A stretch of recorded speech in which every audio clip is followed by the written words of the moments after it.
Welcome to Oops All Segments, the very best podcast hitting your eardrums at this very moment. I'm Kevin. I'm Thomas, and today we're here with special guest, comedian, and Halloween expert, Scaremy Hobgobski, a.k.a. Jeremy Dobski. Welcome, Jeremy, to the show, to the program. Yeah. I prefer Dog Skull, but we could go with Dog Skull. That's a new one. That's a new one. Yeah. Pretty dark to start off, to think about a poor little pupper. Sort of dead and rotted away. Alas, poor Poochie. I knew him well. Yeah. That was the closest you could get to Yorick. I don't know. I couldn't think of... I was honestly trying to remember the name of one of your old dogs to make sort of it painful. Jeremy, just to fill you in on our relationship, we've told this story on the podcast before, but there was a time in our lives where we had done a play together. The first play we ever did together. The first play we ever did, and we were going to the cast party at the end of the run. And I had to miss it because my dog had eaten rat poison, and we were going to go and take him to the vet to get his stomach pumped, and I was really scared. I thought he would die. So I sent Kevin this message about my dog, and then about an hour and a half later, his stomach was pumped. He was okay. How dare you? So you can see where this is going. About 90 minutes later, I was like, it was a close one, but like they pumped his stomach. The vet thinks he's going to be okay. And to both messages, Kevin's response was just the letter K. That was his empathetic reaction to my crisis tragedy moment, and I've never let him forget it. Jeremy, if that had happened, maybe he was just signing off. K for Kevin. Yeah, just letting you know. Lucky for your dog, he ate rat poison and not dog poison, so I exactly. Yeah. All right, so I see you're more of a Kevin than a Thomas here. You're just as insensitive. Sorry, Thomas, you're going to ask me a question. You know what? Jeremy, we start the show with a check-in. I don't know anything about you. You're a goddamn stranger to me. So what is something about you that would help us to, the way I just introduced you to Kevin, what's something that would tell us a little bit about who Jeremy is? Boy, oh boy, there's a lot to me and kind of nothing all at the same time. An enigma wrapped in the simplest idea you could imagine. I'll say a good starter was me bringing up Dog Skull, you bringing up the dog, the near fatal dog, and me making a joke about it. I'm kind of. Yeah, that's a little bit right. That's a little bit. You sort of kill dogs. You're interested in euthanasia, things like that. Yeah. Oh wow! What the fuck? He was not expecting that at all. Yeah, and that dog's name. It's an Alexis on Fire shirt, I thought, but that dog's name is Alex, and obviously you've sort of immolated the dog, I assume, from the shirt, or the shirt is in memorial of the dog. I know a lot about so we have known poison specific to animals. So yeah. Known enemy of PETA. Scaremy Hobgobski is here on the show. So I'm starting to get a gist of what's going on though in your personal life, like in the last month. Any standout moments? Anything happening for you that the listeners might like to hear about? Well, my personal life is none of your business. I'll tell you about my professional life though. You volunteered such incriminating information without me asking, and now you're really protective of it. Go on. Yeah. I'll make things up. I just won't tell you the truth. That's what it is. Yeah, but no, I actually is the real scare. Funny enough, we've been trying to make this whole thing happen for quite a while, and I was just in eons, centuries actually. After all, I am a Hobgobski. Yeah, exactly. Hobgoblin Dobski. But I was just in Chicago. That's where I live. Yeah, doing the Laugh Factory. Yeah, and cool. We could have made it work while I was there. I suppose I could have been there in your cemetery or wherever you're hanging out. Yeah, you could have gone there. But I was in Toronto, but I live in Winnipeg, where I can assume you have no business. So I don't know why you would come to Winnipeg. No offense to Winnipeg. Tim's coming here soon, but that's for the Winnipeg Improv Festival. There are good things going on. Lovely place, I've been told by very few. But not zero. Right? Not zero. But not most. Not a lot. So you punched in at the old Laugh Factory. You did a 9 to 5, churning out yucks for the locals. How was that? The Laugh Factory was amazing. Dream come true. What an honor it was to step foot on that stage. I ate not a vegetable in 6 days. Wow. What were your favorite Chicago eats? I love food, so I'm always curious. It was my first deep dish. That was amazing. Where did you go? Lou Malnati. It's a good choice. I like Lou Malnati. That was where Thomas took me the first time to get deep dish. And apparently though I enjoyed it's the spot. It was very good, but I have to say, I do think I'm going to get it wrong. I'm going to say it wrong, and Thomas is going to make fun of me. But it starts with a P and ends with a quad. Yeah, that's right. You said it all. Pequods, was named after Moby Dick, which last episode Kevin said he watched on YouTube in its entirety. That's right. Yeah, I didn't. They was sort of implied in a bit, but yeah. Don't ask further questions about the Moby Dick thing. You'll be disappointed with my lack of information. But that's good. So you had deep dish. Was that your favorite thing you ate in Chicago? There's no vegetables to be found here. So no, nothing on a Chicago dog. What else did I have? Was that my favorite thing? No, I went to Kuma's Corner. Ooh, good burgers. And that was are you a heavy metal fan? I'm a metal guy, and it was the best burger I ever had. Honestly, the best burger I've ever had. Really? And it was Kuma's written Corner. Written all over the place. Like Food Network says best burger in America. Time Magazine says influential burger. I think they originated the pretzel bun, and every burger is named after a metal band. So that was really fun too. Okay. Which burger did you go with? I have to ask. I actually ordered a burger of a band that I didn't know at all. I was gonna go with the High on Fire, but it had like a lot. It had a lot on it, and it just looked like too much. Yeah, it was too much. And what I had a lot on it, but it wasn't as much. Sure. So I forgot the name of the band that I went for. Thomas, you're gonna take me there, man. I didn't know that existed. Jeremy, you might not know this. I own a burger restaurant. I own 2 burger restaurants in Winnipeg. Oh, do you? Yeah. So now I'm gonna come to Winnipeg. You said burger restaurant.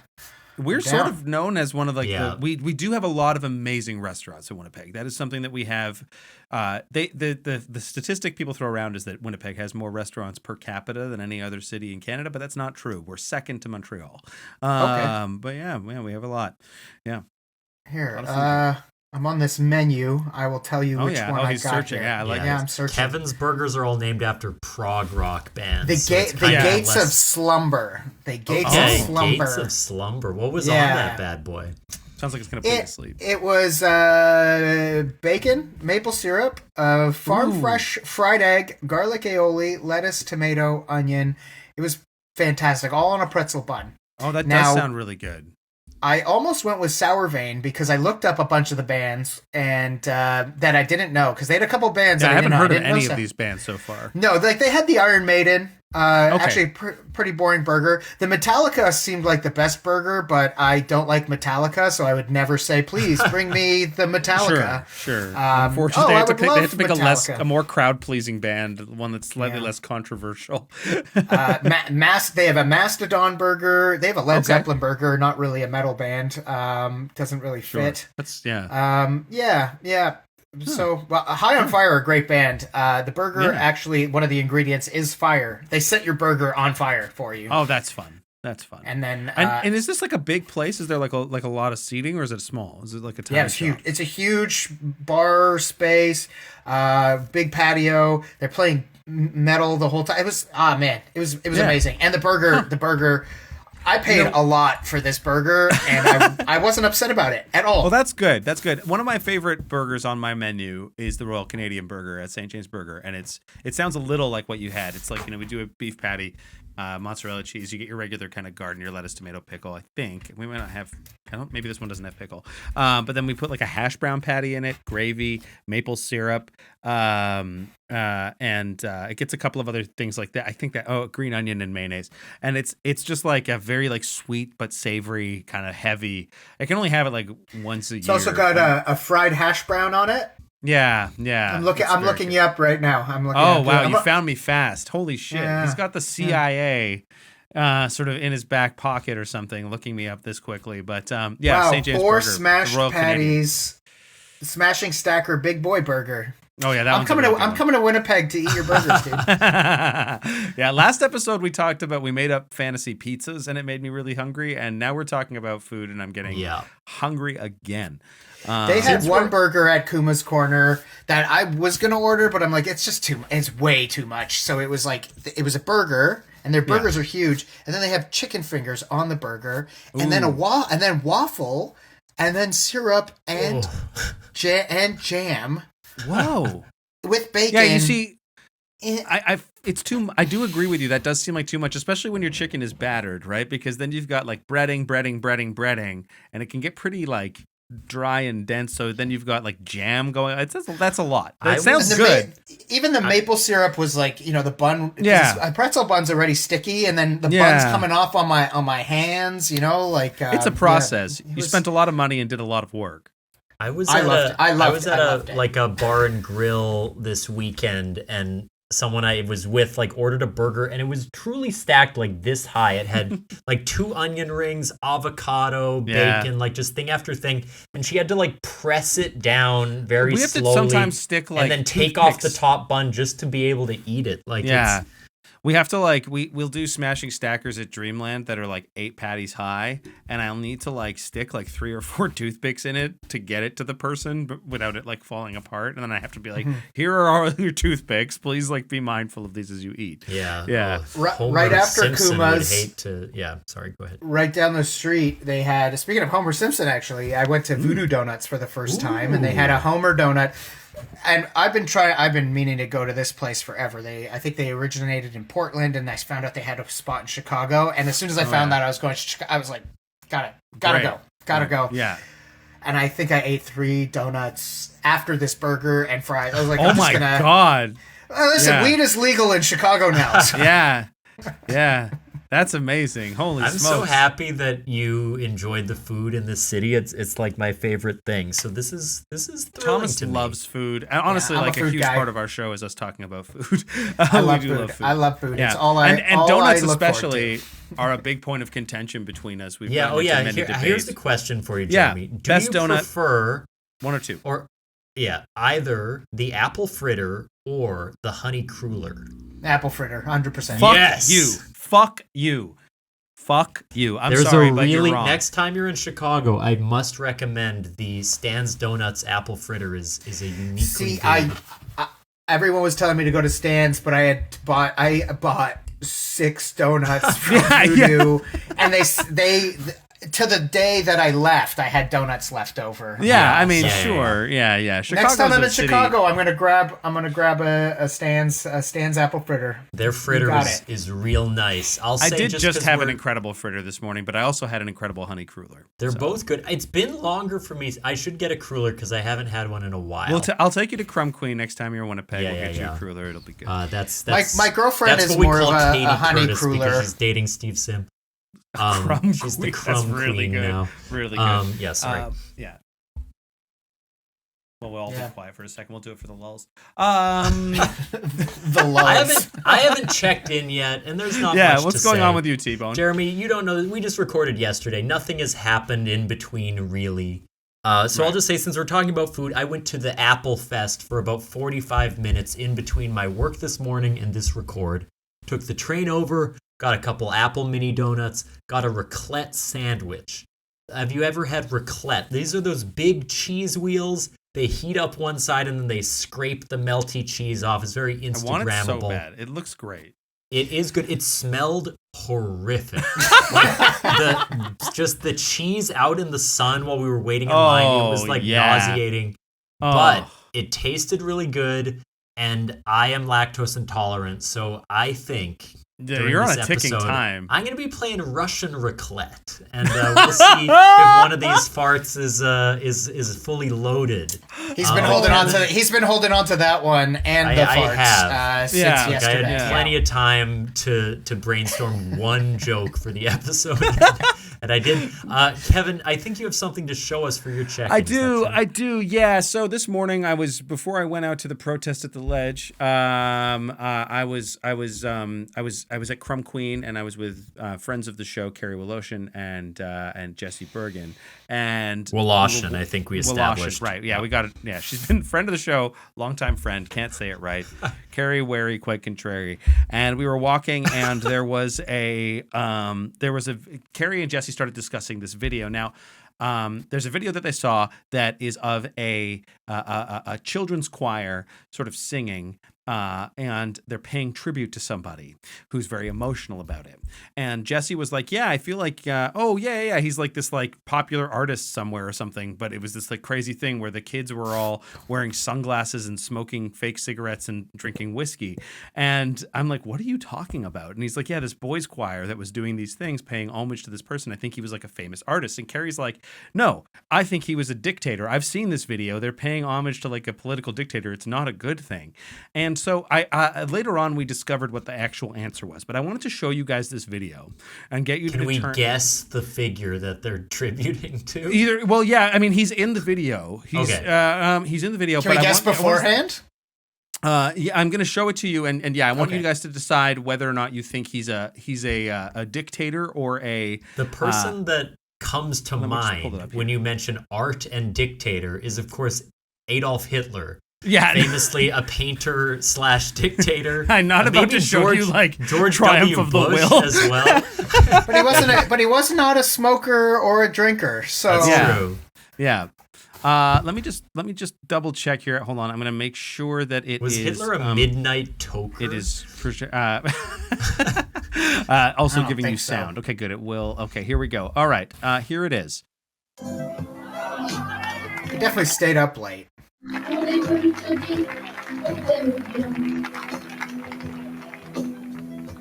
So for the listeners, there's a bunch of kids. This is like an old footage of a bunch of. I wanted it to be closer. Can you? Yeah. Okay. Here we go. Oh. There we go. Yeah. So there are a bunch of little boys in sort of gray, dusty wigs and 5 o'clock shadows on their face. Is it Al Pacino? Holding cigarettes and I love the idea that your beloved leader is known for just like... Here he is. This is the guy. This is the guy they're paying homage to. He's crying. He said, "Oh, they're coming down. They're coming down the stairs." And there's like a good 30, 35 kids here. I don't think I know who this is. Artist or dictator? It's a philosopher? It's too weird to be an artist, I think. It's much too weird for children to pay tribute to someone who is just, like, good at dancing. Like, I think he has to have more power in their society than that. So I'm going to guess dictator. The video what is from country 1988. is this? I'll tell you it's France. I'll tell you it's France. Oh. And it's this person. Yeah, I was gonna say. I feel like it was like an artist. Yeah. Yeah, so. He had artist energy. That way he was holding that cigarette. His name is Serge Gainsborough. He's a singer songwriter. And he's I guess Ginsberg is sort of how it's pronounced. Gainsberg. Yeah. But anyhow, Carrie was a fan of his and didn't even realize it was him. Thought it was. But the video is actually titled "French Kids Paying Tribute to Serge Gainsbourg." That's beautiful. I think one day, if the podcast goes the way we hope it does, there'll be a choir of children paying homage to us. The fake bong and just dressing like Kevin. It'll be a glorious day. One day. Should we spin the wheel, Thomas, and have ourselves a warm-up segment? Let's get it started. Here we go. Woo!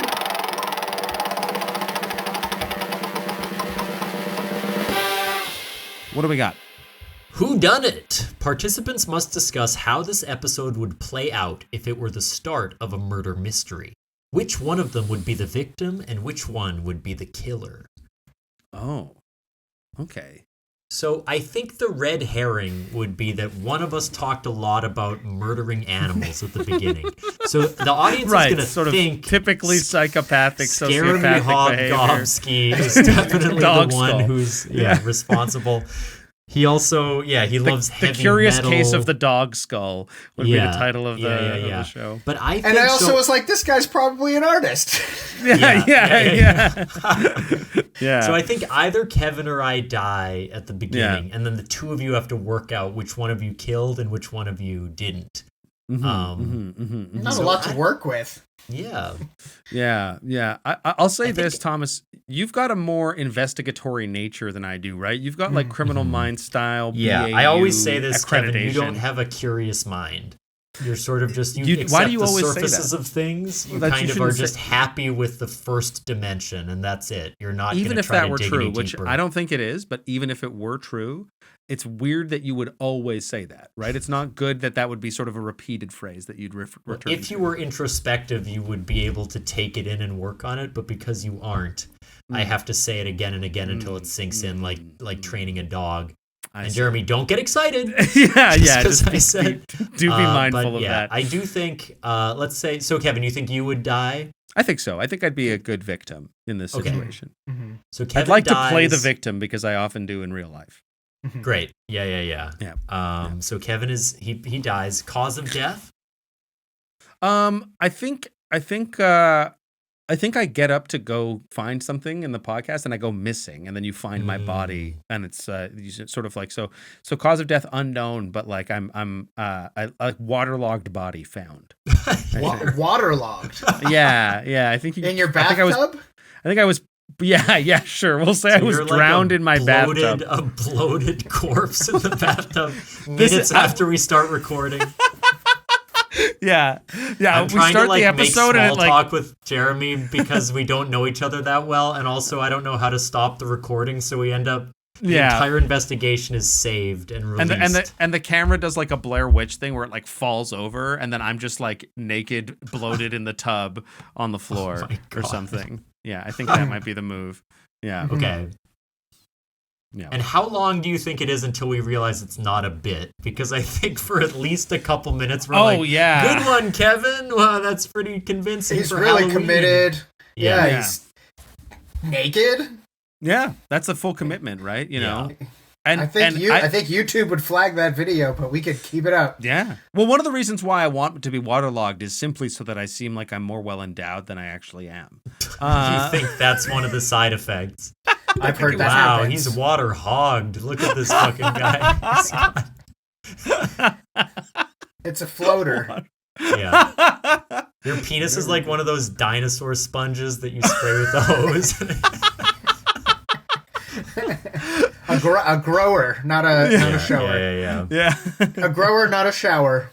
Yeah, exactly. Yeah. So, despite Jeremy's suspicious nature, it would be hard to justify how he would have coordinated your death, whereas I have way more connections to you and motives for wanting you dead. What? So I could see... Yeah, although at first I might say, Jeremy, what have you done? Right. Yeah, Jeremy would finally turn the tables on me, I think. And what do you think would be the thing that gives you away? Yeah, Jeremy, what from my nature that you've observed so far, what might be my tell, my reveal, my suspicion for you? Probably the fact that you don't know me and you do know Kevin. That would probably be it. Yeah, probably it. Right. Most obviously. Killers know the person that they kill, so that's a really big red flag. Right. There is a universe where, like, you know, me hounding Jeremy to get on the show for months has sort of yielded his aggression. It's sort of like that he has a grudge. Yeah. Hound. Oh, see, there it is, right there. Yeah. And once again, return. And the dog shirt has Alex, been brought the up bird, once again. The Emily Jeremy dog shirt. Jeremy dog shirt. Yeah. Dog shirt's good. Maybe we should have stuck with that. Dog shirt. Scaremy dog shirt. This has been good. So, okay. I thought you were going to end the show there. I kind of felt like it, right? I thought you were going to feel like this has been Oops All segments. I did a little bit more research just now. I'm a research guy, by the way, now. So it sounds like it. Yeah, you did your own research during COVID, didn't you? Serge, yes, I did. And that's how I discovered the difference between all the poisons. Horse poison of course. And right. Serge Gainsbourg, father of French actress Charlotte Gainsbourg. Oh, of course. Yes, that's correct. Yeah. That could be the third act reveal, that it was Serge Gainsbourg all along. Right, and I was showing you that clip. He would have been. I was showing you that clip to sort of teach, as a clue. I Know Who Killed Me style trail of breadcrumbs. That classic Lindsay Smithers Lohan pointing at the masterpiece. W or the M and the S the on M and the S, yeah. Yes. Directed by Lars von Trier. Yes. Yeah. The nymphomaniac. My legs spread pointing at S and G. It would be Kevin's waterhogged hog would look like that episode in whatever. I stuck my dick in a glass of whiskey before it got waterhogged, and then we would have a bunch of children dressed like Kevin. Well, undress like Kevin. Although I guess we can't really. Yeah. They could wear a bodysuit similar to Kevin. Right. That's therefore, probably they're best. not naked children, and then they could, kids wearing bodysuits. Here's a question: is it problematic if you put a kid in a bodysuit that is the full bodysuit looks like a naked grown man, right? Like with like a penis and everything. Is it problematic? Is your question? It's clothes. They're wearing clothes.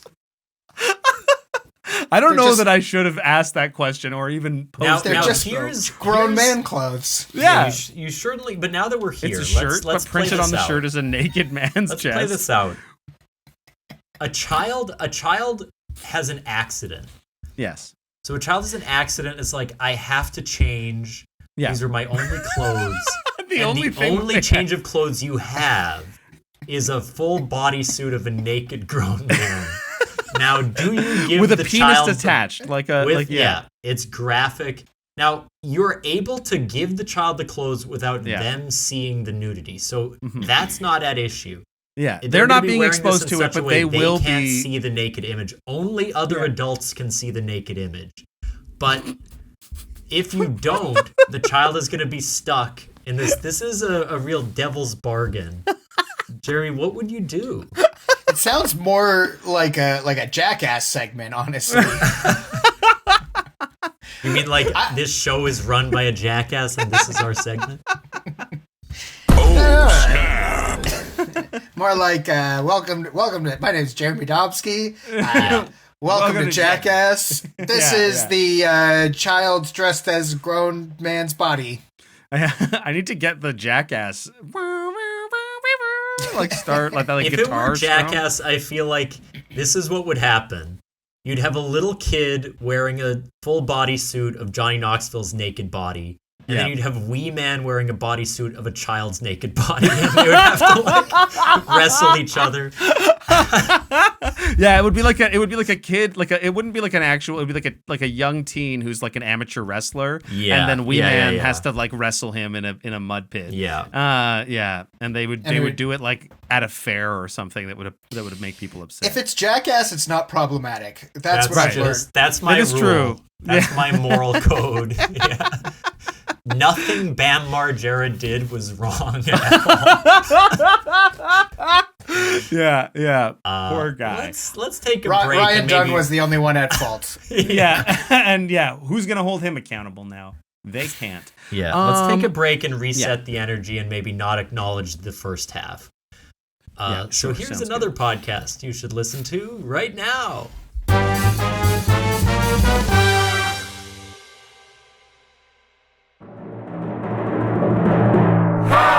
Star Wars is it?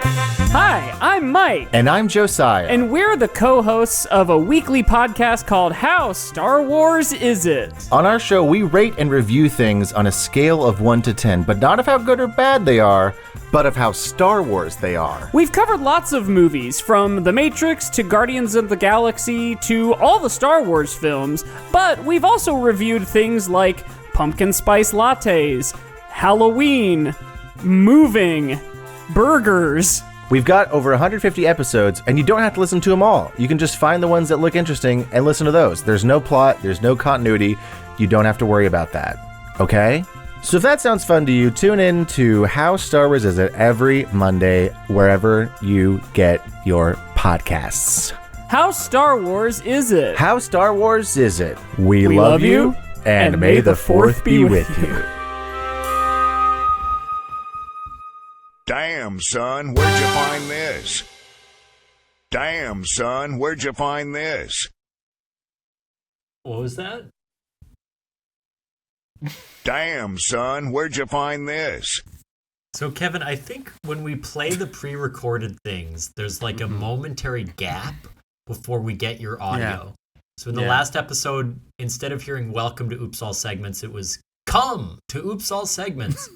And which I like. Maybe that's what you meant to say, actually, now that I think about it. I don't That's think... the research I did before I got on the podcast,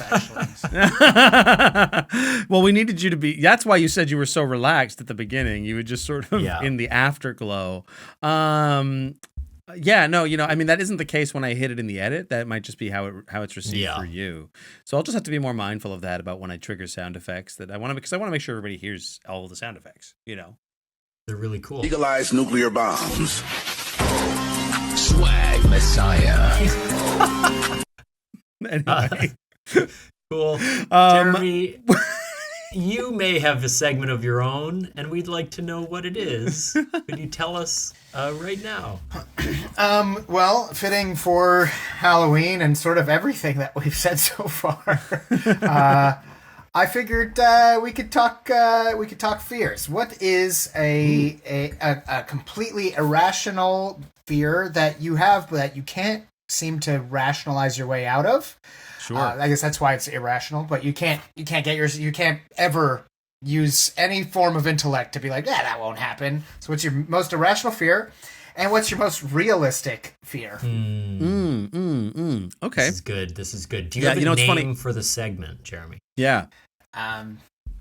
Fear. That works perfect. Yeah. Yeah. I regret asking. I was. There we go. There it is. Fear. The Inception sound. I feel like Kevin and I share a fear of spiders.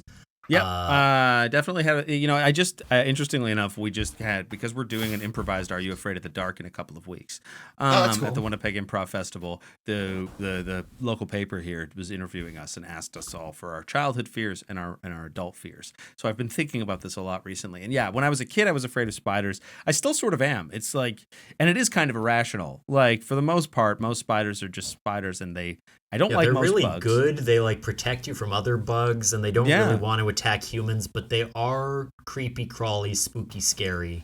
Yeah. It's an irrational fear, I think. And that stupid myth that we eat spiders in our sleep, which I'm pretty sure is not true. It's bullshit. That fucked all of us up for a long time. No, I eat them while I'm awake. Yeah. Show who's boss. Yeah. I want to choke. Yeah.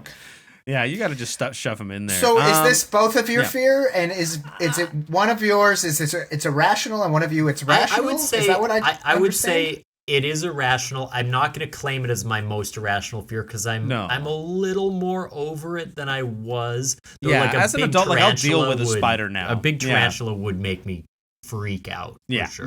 Me too. I think I'm more bothered by spider webs. Like walking through a spider web is way more revolting to me than seeing a spider.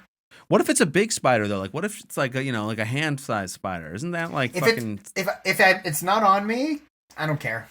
Wow. Seeing it, whatever. There's a spider. Look how big that is. It's kind of amazing to me, like how big this spider is. I wish I could. Are you cool with bugs in general? Are you like an outdoorsman? I'm not an outdoorsman. No. Do I like bugs? Not really, but I leave them alone. Even if they, I tend to leave them alone. When I was a kid, I had an irrational fear of the Balloon Man at the Forks, which is like a sort of meetup place in Winnipeg. Yeah, like a tourist attraction spot. A guy who would blow up balloons, tie them up, give them to kids. Kind of an entertainer, a bit of a clown, which I was also kind of scared of that. Makeup or no makeup? Kid. I don't recall, but I think maybe a little bit of makeup to sort of appeal to the kids. And I famously had a nightmare when I was a kid, and I was trembling, and I brought my mom in, and she was like, "What happened in your dream?" And I just said, "Balloon Man pop." So in my childhood imagination, the Balloon Man himself had exploded like a balloon. Wow. And that really terrified me as a kid. That makes me think of the Simpsons arcade game. With yeah. like the big crusty like inflatable stuff and lots that of that scene where Homer's head inflates in space and then bursts was a scary one. But I think actually this is not a great irrational fear, but I don't know that I have one that jumps to mind. But I would always get really scared of the idea that like my family or my loved ones are imposters.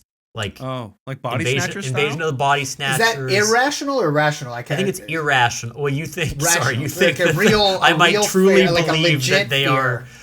are. Yeah. No. I think I'm nervous about what your family is like. That you might think this is a real hazard. But I remember like in The Simpsons where all of the Simpsons reveal themselves to be vampires. I found that so scary that like even mom could be in on like one of the monsters, and that the place you thought was safe isn't safe. They could all turn on you. And that's still, I think, something that haunts me. Not that I'm like actively afraid of, but it's one of the most terrifying things to me is that people you thought you trusted are deep down like something else. Yeah. So you're afraid that you're adopted is what it comes down to. Yeah, just I don't feel that that's real family or parenthood. Okay. So the first one was the Balloon Man. Yeah, the Balloon Man. Which could be a great horror movie. You know, like a guy pops children. Yeah. Let's talk after the show, boys. Let's talk after the show. There might be something here. Okay. The Balloon Man. Yeah, I think that works, you know. So that's those are my irrational ones. I'll think about rational. I think like irrationally, it does make you obviously jump to like childhood, right? You want to think about like things you were nervous about in childhood. And I was one thing that really stuck with me, and this is top of mind because we're doing Are You Afraid of the Dark? But the show that I used to have a tolerance for Goosebumps, but I couldn't watch Are You Afraid of the Dark? Goosebumps was like a little schlockier, but I used to have these crazy nightmares about Slappy, the dummy. The dummy, the ventriloquist dummy from scary. Goosebumps. Terrifying. I used to like regular nightmares, and the vision in my head, and it doesn't make any sense because I would try to stop thinking about him, and I would like wake up and try to get rid of the nightmare, and I would envision him like hanging onto my brain, like a little ventriloquist dummy that I couldn't like shake off of my head. It was this terrifying thought that I used to have. So ventriloquist dummies scare me a little bit, and I think the idea is a little. So not a Jeff Dunham fan. No. Not just because of how racist I'm also brown, and he made my life in high school kind of tough. Kevin, you didn't Ahmed enjoy the terrorist. dead terrorist puppet that really shaped the cultural conversation. Thomas, silence or I'll kill you. But so I think ventriloquist dummies and the dark, like the dark basement used to scare me a lot when I was a kid. Dark. Is that irrational though? I feel like darkness is a rational fear. I mean, it does feel human, right? Like I think it's a little irrational though. It makes sense like evolutionarily, but we know just because my room is dark doesn't mean there's something dangerous in there. But it feels a little sinister when there's no light. I would run up the stairs to my bedroom to turn the lights on because I didn't want to be in the dark for too long sometimes, or turn around because there might be someone chasing me. Mm-hmm. Yeah. And I honestly think my like rational fear is like mass extinction events, or I have like a fear of just like apocalyptic, or like a bomb going off in my home, or like nearby, like massive amounts of chaos and like warfare. That's like my real rational fear, is that like someone will launch a missile and for some reason target Winnipeg and it will work, and like, or I'll go outside and like that'd be my first target. Yeah. We do have a pretty significant center for Yeah. disease here that that actually could be a pretty big deal if someone were to strike it. But aside from that, I don't know why the fuck someone would drop a bomb on Winnipeg. That is a rational fear. I mean, it gets realer and realer every day. These days, it's like, Yeah. I could wake up and we could just be trading bombs somewhere. It wouldn't surprise me. So imagine waking up and like it's already started, though. You know, like you didn't wake up for it. You slept. And you're like, you kind of slept through the start of the declaration of war. You get your coffee, go out on your porch. You're like, I don't remember that being there. Don't I don't remember nothing being anywhere. Don't nuke me till I've had my coffee. That's what I always say. Jeremy, do you have an irrational fear that made you think of this? A phobia? Yeah. I think my most irrational fear, honestly, is sea monsters. Oh, that feels like it could be rational. It doesn't. I know that it isn't, but like it doesn't. Like when you're thinking about the sea, like a huge tentacle coming out from nowhere doesn't seem that fucking absurd. Well, right? And the thing is that over the last, I would say, 30 years or so, they start doing research into these things. Obviously, no giant deep there's no kaijus living in the ocean. You don't have Godzilla giant lizards, but they go, "Hey, we found this giant squid," and you're like, It's here. Yeah, it's like, it is kind of, it does sort of exist. It just doesn't exist in like the full. But like the thought style of Cthulhu, which is a man's imagination, like that horrifies, like giant things Cosmic living horror. in the water, and I mean, things that live in the water are monsters as far as I'm concerned. You know, the deeper you go, the weirder and you've said that they about get. people who live on islands surrounded by water as well, if I'm not mistaken. Yeah, you feel that about Caribbean nations and and the whole island of Montreal, and all of New York. The Island of Dr. Montreal, one of the creepiest movies. But if you think about it, like a whale is, the word monster just means huge, and a whale is a monster. Sort but of that, things in the water, just things in the water. Even just going into like a public pool, you're like, there's stuff in this water. Yeah, and it's piss. It is piss. As a point, this is Jeremy trying to sort of make it clear that he's not the one who drowned my waterlogged body. He won't even touch the stuff. It's monsters. It was monsters. Is, though, like, but even I lived. So I think what it stems from is also childhood. I lived in Florida when I was a kid. Yeah. Talk about dangerous things in the water. Dangerous things in the water. Well, as the hurricanes are currently happening, let me tell you that when sometimes people would wake up, as we were saying with the bombing, some people would wake up and you'd have sharks in your swimming pool, and you'd have alligator, and I would hear about it. I never experienced it, although alligators are everywhere. And I would have dreams all the time where I was trapped underwater and there would be gators or sharks or both. And I'd be trying to escape them. And the top of the pool is blocked off. So there's no like an aquarium getting with like a out. ceiling. Oh, yeah. Basically, terrifying. Like I was in And so whenever I'm in the water, because I do enjoy, I don't like the ocean. I think that we left for a reason. I'm not going back in. But I enjoy a kayak, in a lake. And then every once in a while, I'm like, could be. Yeah, there just could be something. Yeah, no, creature from the Black Lagoon, No, water, the potential, right? It's all about potential and the nothingness, and it's so close to us. It's so close. It's similar to being afraid of the dark, I think. I think so. Yeah. Like, I mean, and you see, like, sometimes they'll pull up these, like, we found something hiding in, like, the Marianas Trench. So we, like, went deep and we found a corpse. And they pull it up, and it's, like, this horrifying anglerfish that's, like, 18 feet long. Well, and it looks like a monster. Like, if it was on land, I would want to stab it through the eye. It's either a booger or a monster or a booger monster. That's how I look at the ocean. Yeah, exactly. 80% of the ocean is unexplored.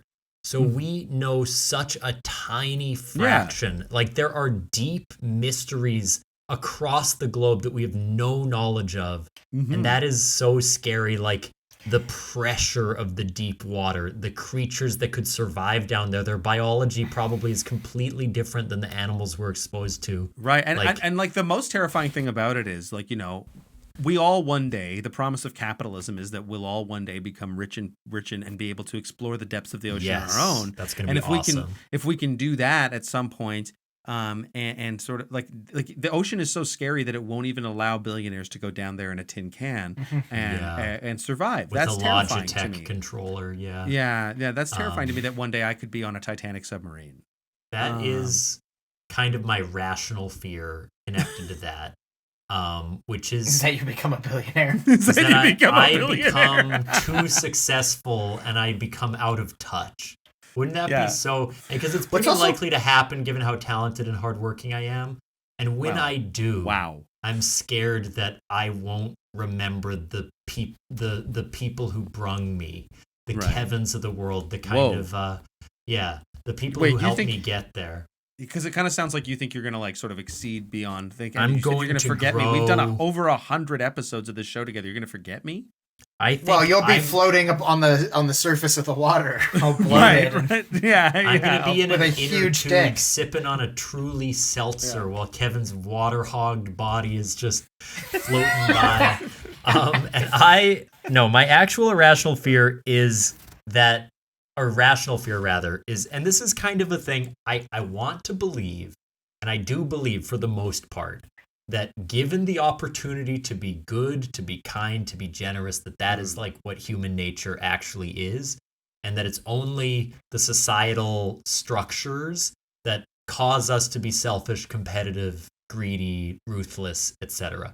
My fear is that there is something inherent in human beings that brings out those qualities, that no matter what the social conditions are, we will be violent towards each other, hateful towards each other, greedy, we'll try to hoard things for ourselves, that there's something inherent in us that is like selfish and violent. And I think that is possible. I really hope it's not true, but that's like a rational fear that I have. Because if it were the case, it's just so foreboding for the future of our species. Right. Mm-hmm. I hear that. I was gonna tag on to what you said about the ocean being 80% unexplored. Well, we're 70% water, and we're basically pretty much unexplored too, which is also super creepy.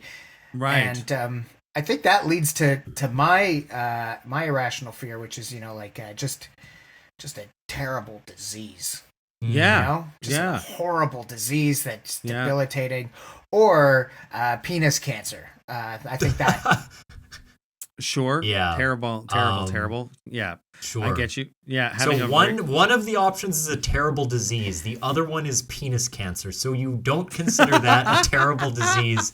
What do you think of it as? It's God's affliction. It's a plague. It's a biblical. I remember the first time I heard, because I was like, listen, the whole body can be riddled with cancer, but it seems like there's one place the dick can't go. It could be in your balls. But I didn't realize that it could go beyond the balls. I thought the dick was, and then I was afraid of oral cancer, but then I found out about. If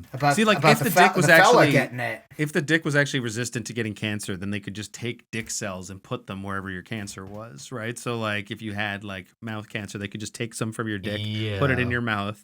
And I've been doing that preemptively just in case. I thought I was out here like Mother Teresa and treating people's disease the whole time. Yeah. Oh my God. But yeah, I think honestly, kind of my rational fear, despite it being like warfare feels like that. I feel like the other thing is microorganisms and like like when you really think about like microplastics. That's such a rational fear of what is that doing to us. Yeah. Or micropenis. Micropenis. Yeah, dude. Yeah. That's not rational fear at all. Not a rational fear I have. I would definitely describe that as irrational. I can't be clearer about that. Micropenis would be irrational for me. Yeah. You just wake up one day and you're like, having your coffee, look down at your dick. Wait, guys. I gotta say this. Getting it tested for cancer? Well, I got good news. It's benign inches. Benign inches. Really good. Really. I thought you were going to say that you go get tested for penis cancer, and the doctor says, "Well, the good news is it's not cancer. The bad news is it is a micro penis." Yeah. That's the point at which a doctor had to tell you. Like, you're like, I didn't need to know that, doc. I know what my dick looks like. Thank you. Well, it's small by my standard, is all I'm saying. It's just the meanest guy. It's actually the only reason I went in for testing. Yeah. Testy. Testy. Let's end the show now. I think that's more than enough. There are certain. That's what people usually say after they talk to me for 30 minutes. There are certain critics of the show that would describe this episode as more of the same. It's kind of the usual path we go down. Despite our best efforts, Listen, it's always like we have never talked about pet murder on the show. We desperately try to connect, and it's only about food, and then we just devolve into constant juvenile dick jokes. And once again, that's why we're the best podcast hitting your eardrums at this very moment. Jeremy, is there anything you would like to plug? Well, after the conversation we just had. Yeah, that happens a lot. That people are sort of worried that our listener base might support them. Yeah. Actually, I've got a couple things out. So when does this drop? This is going to be coming out on not the upcoming Monday, but the following, so the 14th, Thanksgiving Monday. Okay, well, in Canada. we will skip over my upcoming festival, but look out for it next year, I guess. But we can plug. I have an animated series with your last guest, Tim Blair. We are currently working on getting it going, but check out our trailer for Paralegal, the animated series. It looks super great. Excited about it. It's Paralegal. It's about ghost lawyers, so it's perfect for Halloween. Yeah. And and I also have a stand-up special out on YouTube called Love Language. There we go. Check that out. Check out Love Language. We'll put all the links in the description so you can see that. Based on when this is coming out, if you're interested in things like ghosts, like Paralegal, or you're interested in spooky stories like dead dogs, you might want to check out the show I alluded to earlier, the improvised Are You Afraid of the Dark? It's just part of the Winnipeg Improv Festival, in which I'm performing in a ton of shows alongside our last guest, Tim Blair, previous guest of the show, Susan Evans, and many other folks. It's going to be a lot of fun. It's going to be great. It's running from October 17th to the 19th at the Gas Station Arts Center. Tickets will be in the description of this video if you want to check that out.